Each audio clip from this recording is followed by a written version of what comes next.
mutanen annabi shu'aib watan suna kama da yawa daga cikin manyan Najeriya.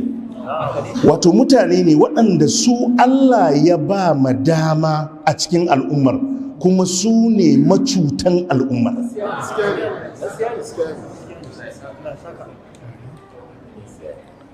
Su ne waɗanda Allah ya ba su dukiya, su ne waɗanda Allah ya fito da su ne waɗanda Allah ya ba su mulki, su ne waɗanda Allah ya ba su damammaki a cikin al'ummarsu, kuma su ne manyan macutan al'umma ɗin.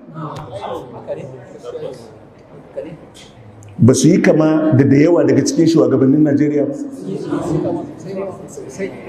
Za ka ga wadda ya fi kowa manyan gidaje a jihar, wadda ya fi kowa manyan kadarori da dukiya a jihar, sai ka same shi shine na ɗaya daga cikin manyan macutan jihar.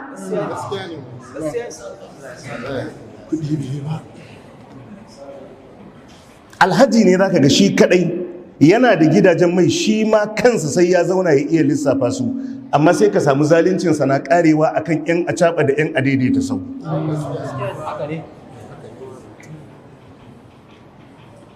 Famfon za a je a yi magudi a kansa.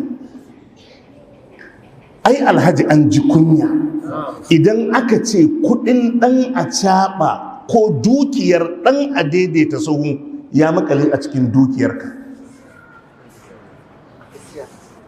Za ka ga mutum babban ɗan kasuwa ne na hatsi, zai iya shigo da tireloli sto kawai da yake da shi da za a iya shiga da abinci a ajiye a wannan sto ɗin, manya-manya ne, sai ka samu shi ne masu danne magudi a wajen awu ko skeli a cikin al'umma.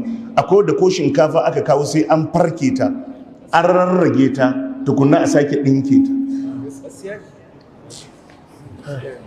To kaga wadda Allah ya bashi tirelolin abinci da zai yi harka a ciki, ya dawo yana rage ma wadda zai sayi buhu ɗaya ko ya cuci wadda zai auni mudu 10 ko 20, ai ya ji kunya.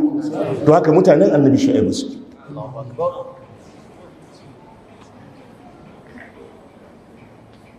Yana daga cikin mafi haɗarin abun da za ka je ka tsaya a gaban Allah da shi shine hakkin mutane.